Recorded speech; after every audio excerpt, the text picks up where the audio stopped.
السلام عليكم حبايبي طلبة تانية إعدادي، أهلا وسهلا بيكم، وحشتوني جدا. عام دراسي جديد عليكم، إن شاء الله هنشرح المنهج مع بعض حتة حتة وجزء جزء. كل اللي عليك إن أنت تركز معايا وما تقلقش، هتقفل يعني هتقفل. أنا مستر نور ويلا بينا. إن شاء الله يا حبايب قلبي إحنا هنتكلم في الوحدة الأولى عن الملامح الطبيعية لقارة آسيا وقارة أوروبا. وأنت عارف إن قارة آسيا وقارة أوروبا دول من ضمن قارات العالم القديم اللي هم ثلاثة: آسيا وأفريقيا وأوروبا. السنة اللي فاتت وأنت في أولى إعدادي كان بيتكلم عن قارة أفريقيا، قارتنا اللي إحنا عايشين فيها. السنة دي هيتكلم عن قارة آسيا وقارة أوروبا. يبقى إحنا في الوحدة الأولى هنتكلم عن الملامح الطبيعية لقارة آسيا وقارة أوروبا، هنتكلم عن قارة آسيا كموقع ومساحة، موقع جغرافي وموقع فلكي، هنتكلم كمان عن مظاهر السطح اللي جوه القارتين، وفي الدرس التاني ان شاء الله هنتكلم عن المعادن اللي موجوده جوه القارتين. ركز معايا وان شاء الله هتستفيد. الدرس الاول: موقع ومظاهر سطح قارتي اسيا واوروبا. يبقى انا هتكلم عن موقع ومظاهر سطح قاره مين؟ اسيا واوروبا. تعال نبص هيقول لنا ايه. قال لي انت السنه اللي فاتت درست احدى قارات العالم القديم اللي هي قاره افريقيا، انا لسه قايل لك حالا. السنه دي انت هتاخد باقي قارات العالم القديم اللي هم اسيا واوروبا. طب قال لي اسيا واوروبا دول بيطلق عليهم لفظ اوراسيا. يعني ايه اوراسيا؟ قال لي يعني اسيا واوروبا بنقول عليهم لفظ ايه؟ اوراسيا، لان قاره اوروبا تعتبر كامتداد طبيعي لقاره اسيا من جهه الغرب، ويظهر ذلك في الخريطه. تعالى اوريها لك.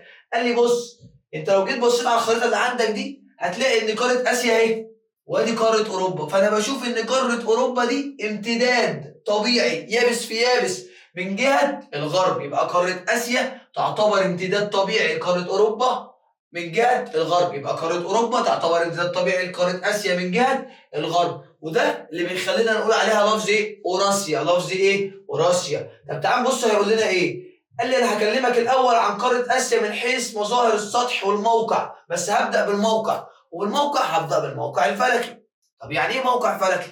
قال لي موقع فلكي هو الموقع بالنسبه لخطوط الطول ودوائر العرض. بدرس القاره تمتد في كام دائره طول او كام خط طول وكام دائره عرض. طب تعالى نشوف هيقول لنا ايه. قال لي قاره اسيا تقع بين دائرتي عرض 10 جنوبا و81 شمالا، وبين خطي طول 26 شرقا و170 غربا. يبقى انا لو رجعت للخريطه هلاقي ان قاره اسيا بتمتد من 10 في الجنوب ل 81 في الشمال، ومن 170 في الغرب ل 26 في الشرق. يبقى قاره اسيا بتمتد في دوائر العرض دي وخطوط الطول دي. طب ده خلاني استنتجت ايه؟ استنتجت ان قاره اسيا معظمها في النصف الشمالي، في النصف، عشان هي عند 10 جنوبا، واحنا عارفين ان خط الاستواء صفر.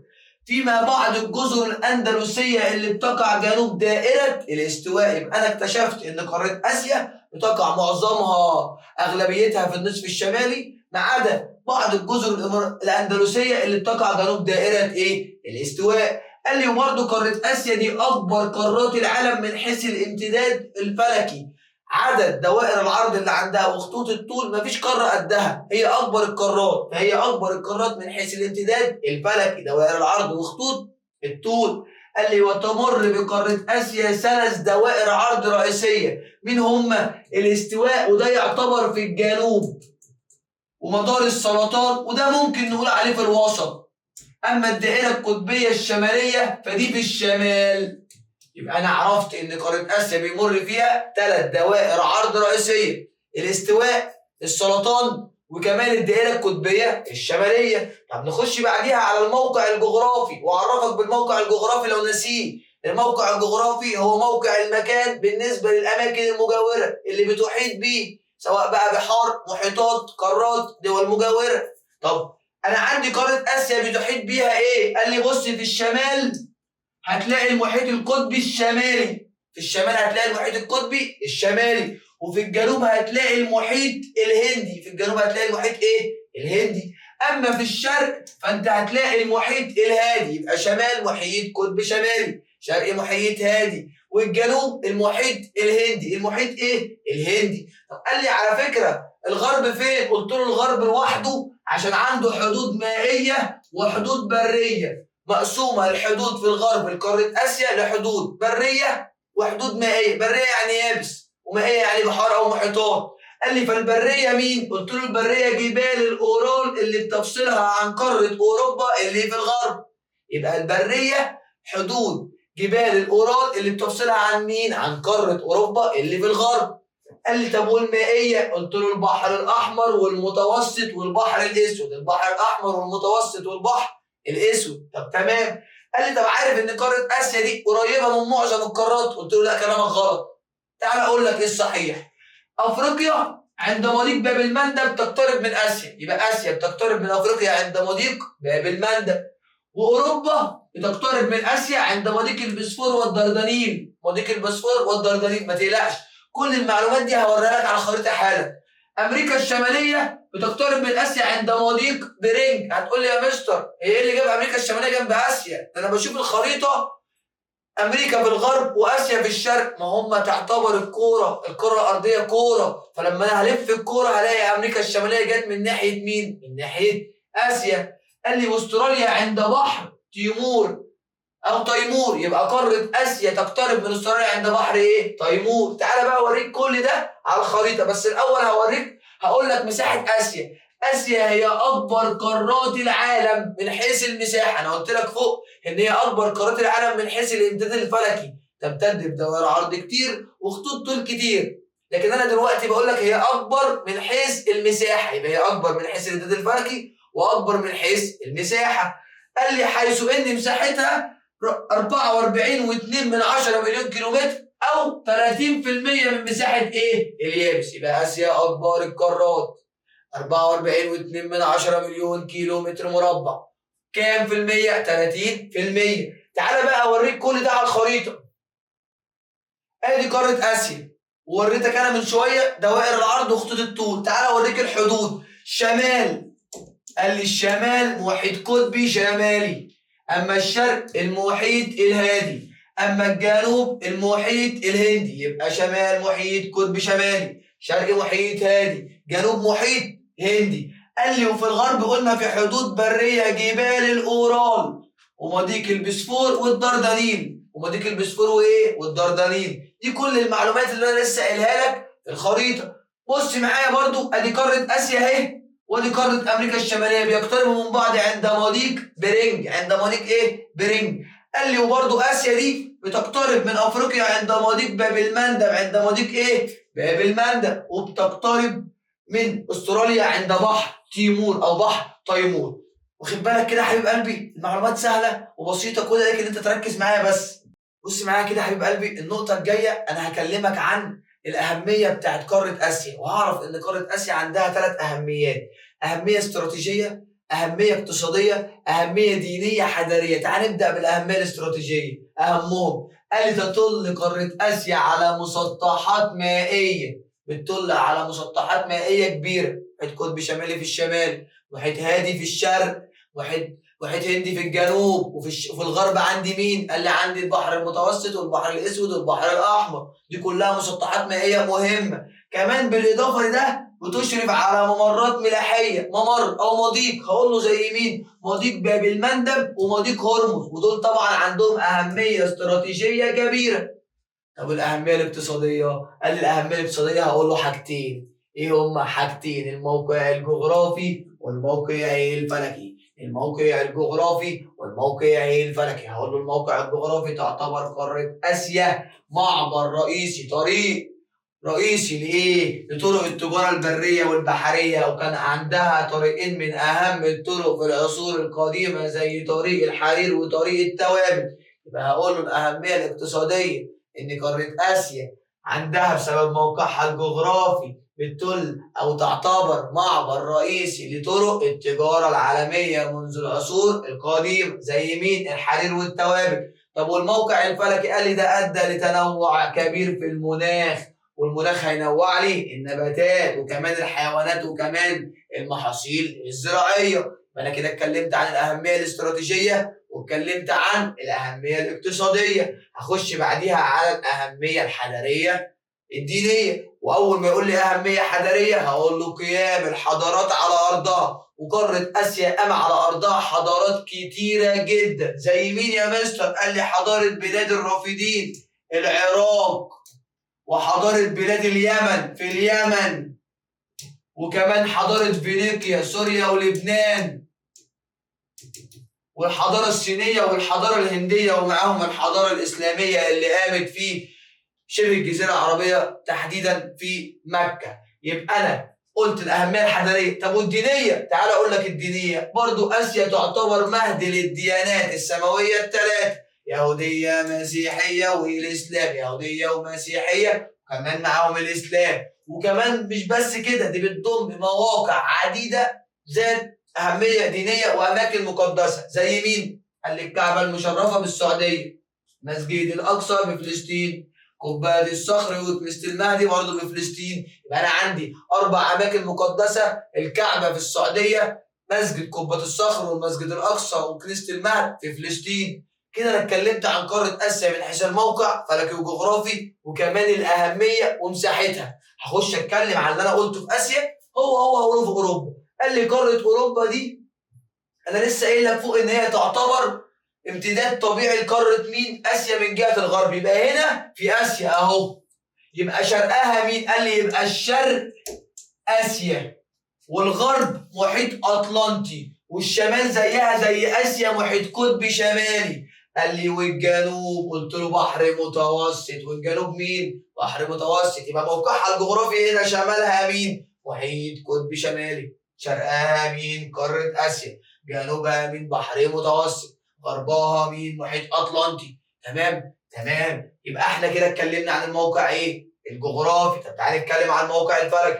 قال لي بتمتد من 36 شمالا ل 71 شمالا. قلت له ايه ده؟ يعني كلها تقع في النصف الشمالي، تقع في النصف الشمالي، وعشان كده هي ايه؟ قارة ساقعة شوية، برد شوية. قال لي ومن 66 شرقا ليه؟ ل 25 غربا، يعني بيمر فيها خط جرينتش. هو خط الطول الرئيسي. وهنا برضو بيمر الدائرة القطبية الشمالية. الدائرة القطبية ايه؟ الشمالية. تعالى بقى يا حبيب قلبي اكلمك عن قارة أوروبا من حيث الأهمية. قال لي أهمية استراتيجية زيها زي مين؟ أنا بقى حبيب قلبي زي ما قلت لك المعلومات على الخريطة، تعالى أوريها لك بقى هنا. قال لي قارة أوروبا تمتد بين 36 و71 شمال دائرة عرض، وبين خطي طول 66 شرقا 25 غربا، وده خلاها تقع في النصف الشمالي للكرة الأرضية. وما النتائج المترتبة هنا هقول له إن هي بقت تقع في المناطق المناخية المعتدلة الشمالية من الكرة الأرضية. وقال لي برضو إن قارة أوروبا يمر فيها دائرة عرض رئيسية هي الدائرة القطبية الشمالية، وخط جرينتش، وده خط الطول ايه؟ الرئيسي، خط الطول الرئيسي. طب تعالى اكلمك عن موقعها الجغرافي. ده الموقع الفلكي. الموقع الجغرافي بقى قال لي تحيط بها المسطحات المائية. قلت له زي مين؟ من 3 جهات. مين يا عم؟ قال لي شمالا محيط قطبي شمالي، جنوبا بحر متوسط وبحر اسود، غربا محيط اطلنطي، شرقا قاره اسيا. هو قال 3 جهات، شمال وغرب وجنوب. وادي الجهه الوحيده اللي فيها يابس هي قاره مين؟ اسيا اللي في الشرق بالنسبه لقاره اوروبا. وقال لي ان قاره اوروبا دي هي رقم 6 في ترتيب القارات. كم في المية؟ قال لي 7% من مساحه اليابس، 10.5 مليون كيلومتر. 10.5 مليون كيلو متر. رقم كام؟ رقم 6. دي قارة مين؟ دي قارة أوروبا. كام في المية؟ 7%.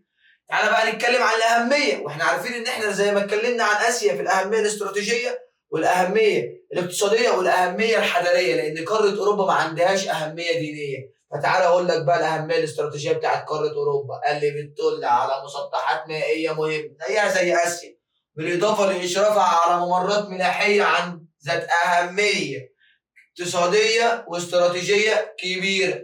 زي مين؟ قال لي مضيق جبل طارق، ومضيق البسفور، ومضيق الدردنيل. يبقى أنا عندي قارة أوروبا بتطل على مسطحات مائية وبتشرف على ممرات مائية مهمة زي مين؟ 3: جبل طارق، البسفور، والدردنيل. طب نخش على الأهمية الاقتصادية. هقول له موقع جغرافي وموقع فلكي زيها زي أختها قارة آسيا. قارة آسيا قلنا فيها في الأهمية الاقتصادية موقع جغرافي وموقع فلكي. قال لي أوروبا غارت منها، فبقى برضه عندها الأهمية الاقتصادية بسبب الموقع الجغرافي والموقع الفلكي. قال لي طب الموقع الجغرافي، قارة أوروبا موقعها الجغرافي ساعد على سهولة الاتصال الاقتصادي بينها وبين باقي القارات، بحكم إن هي قريبة من معظم القارات فده عامل سهولة في الاتصال بينها وبين باقي القارات. قال لي طب وموقعها الفلكي تنوع المناخ، وبالتالي تنوع النباتات والحيوانات والمحاصيل والأنشطة داخل إيه؟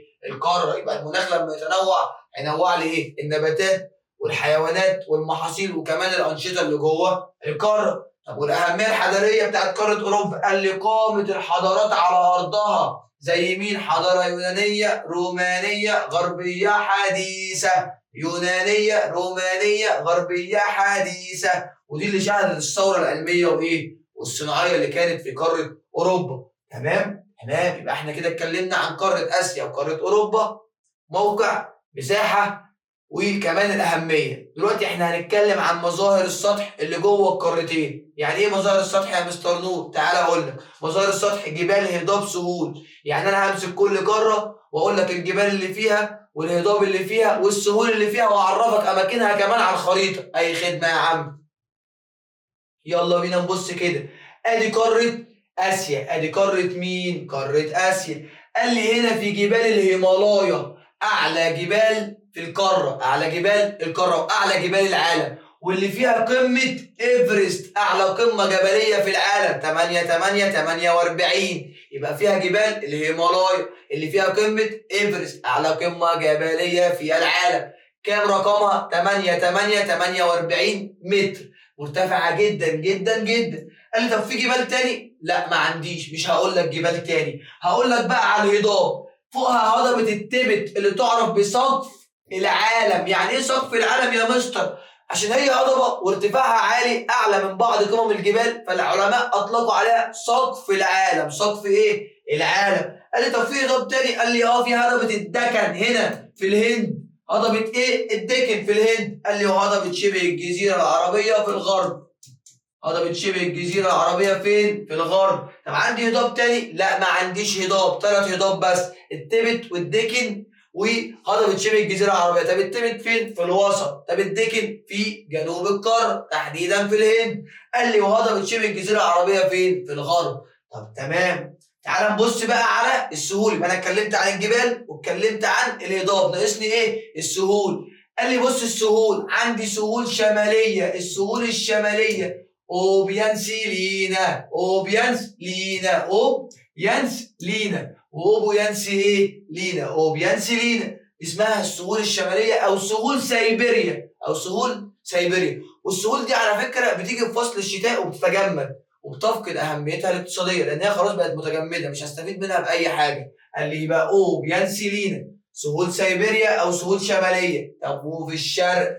قال لي عندي سهول الصين اللي فيها نهر اليانجستي، اطول انهار القاره، رقم 1 في ترتيب الانهار في القاره، اطول انهار القاره والثالث عالميا، ورقم 3 على مستوى العالم. ده نهر ايه؟ اليانجستي اللي في قاره اسيا تحديدا في الشرق في سهول الصين. قال لي كمان عندي في الشرق سهول منشوريا اللي فيها نهر امور وحليوه اسمه نهر امور، سهول ايه؟ منشوريا. طب قال لي كمان عندي ايه؟ عندي نهر اسمه نهر السند في باكستان جنب الهند. نهر السند في باكستان جنب الهند. قال لي كمان عندي دجله والفرات في العراق، دجله والفرات في العراق. يبقى انا قلت كام نهر؟ تعال نراجعهم مع بعض. سهول سيبيريا في الشمال، اوبيانس لينا بيحبوا البت لينا. سهول سيبيريا في الشمال او اسمها السهول الشماليه. قال لي كمان في الشرق عندي سهل الصين في ايه؟ نهر اليانجستي اطول انهار القاره والثالث عالميا، وجنبها سهول منشوريا فيها نهر امور. كمان عندي ايه؟ نهر السند جنب الهند في باكستان، نهر السند جنب الهند في باكستان، ودجله والفرات في الغرب. دجله والفرات فين؟ في الغرب تحديدا في العراق. تعالى ده الكلام على الخريطه، شفته على الخريطه؟ تعالى اقوله لك بقى تاني. اهو قال لي قاره اسيا يوجد فيها سلاسل جبال ضخمه وشهيقه الارتفاع وعظيمه الامتداد ممتده في مساحه كبيره جدا، زي جبال الهيمالايا اللي تعد اعلى واضخم السلاسل الجبليه في العالم. اعلى واضخم السلاسل الجبليه فين؟ في اكبر جبال او اعلى جبال في العالم.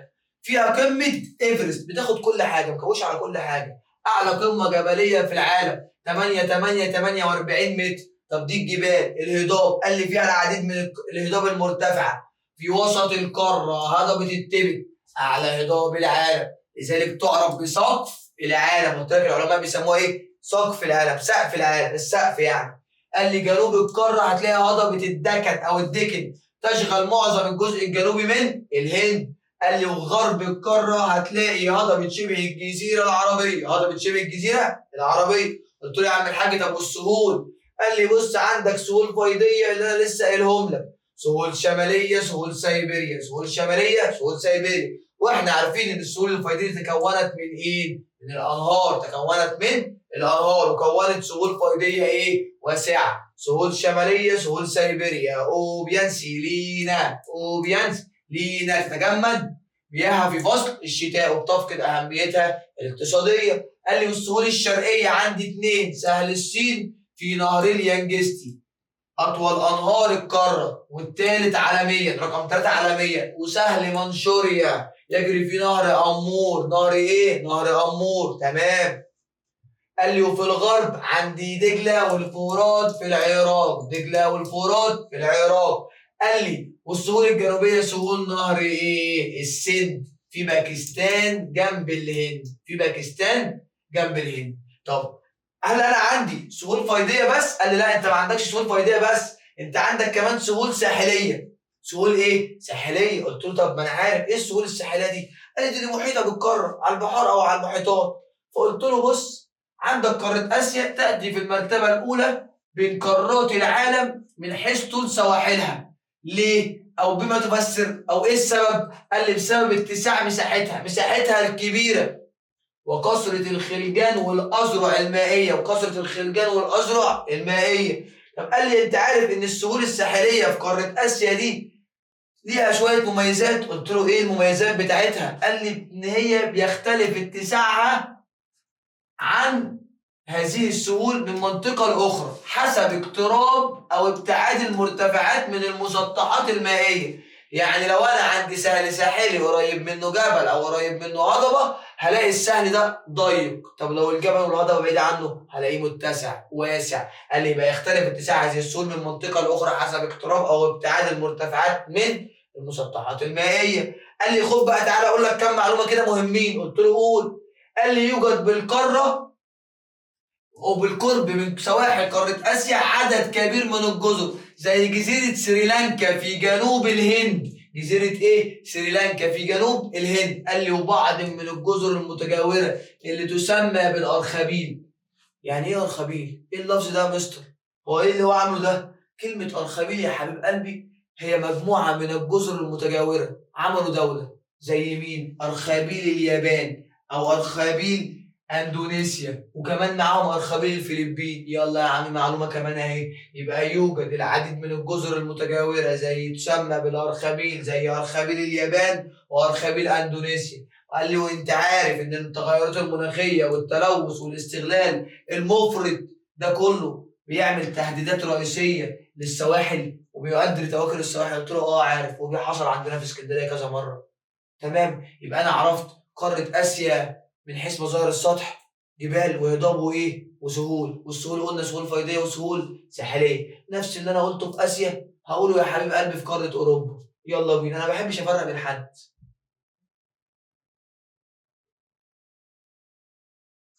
قال لي بص تتنوع مظاهر السطح في قاره اسيا، فالجزء الشمالي من القاره مكون من السهول المنبسطه، الجزء الشمالي من القاره سهول منبسطه ينتشر بها بعض التلال والهضاب قليله الارتفاع، وتسود السلاسل الجبليه الجبال يعني الجزء الجنوبي للقاره، ويظهر ذلك في الخريطه. تعال نبص على الخريطه. هو بيقول لك يعني ان في الشمال في سهول منبسطه تمام وبعض هضاب ايه ارتفاعها مش عالي. قال لي بس في الجنوب بقى عندك سلاسل جبليه عاليه جدا. فتعال اقول لك مين هي.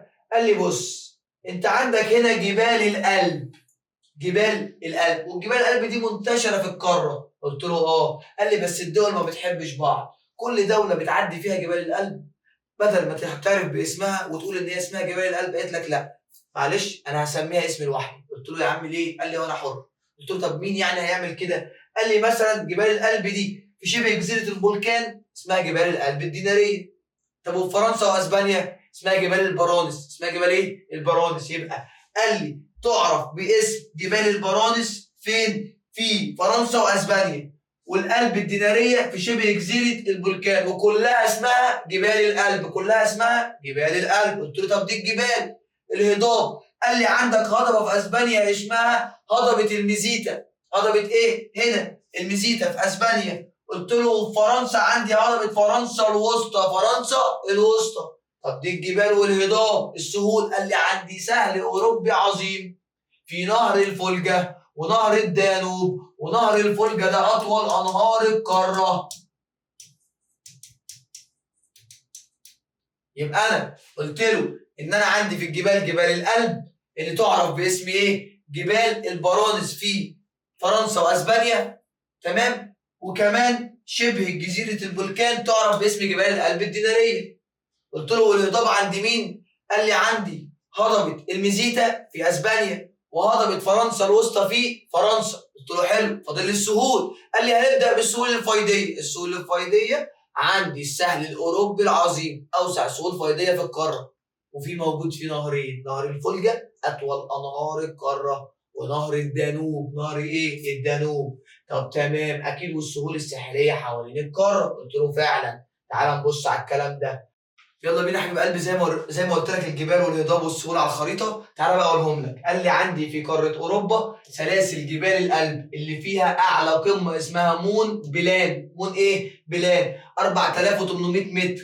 طب مسمياتها قلت لك ان هي بتختلف من دوله لاخرى. فعندي اسمها جبال البرانس فين؟ في فرنسا واسبانيا. غلابه قال لك احنا مالناش دعوه بيكم، احنا هنسميها جبال البرانس عندنا في فرنسا واسبانيا. فجت شبه جزيره البلقان غارت منهم، قالت لك انا طب انا هسميها الألب الديناريه. اشمعنى انتوا؟ يلا بقى، محدش احسن من حد. يبقى اسمها سلاسل جبال الألب على قمه منبلان تاخذ مسميات معدده اخرى كتير. جبال البرانس في فرنسا واسبانيا، جبال الألب الديناريه في شبه جزيره البلقان. طب والهضاب؟ قال لي الميزيتا في اسبانيا تشغل معظم مساحه اسبانيا. هضبه الميزيتا.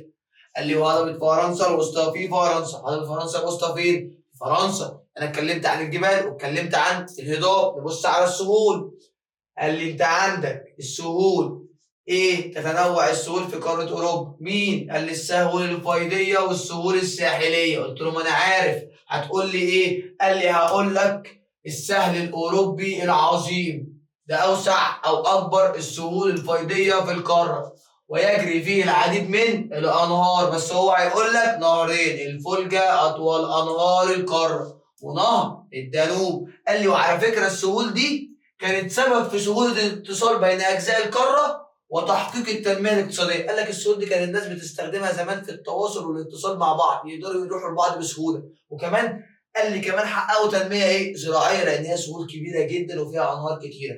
طب والسهول الساحليه؟ قال لي يختلف اتساعها من مكان لاخر. من مكان لايه؟ لاخر. وتتميز سواحل قاره اوروبا بكثره التعرض. بكثره ايه؟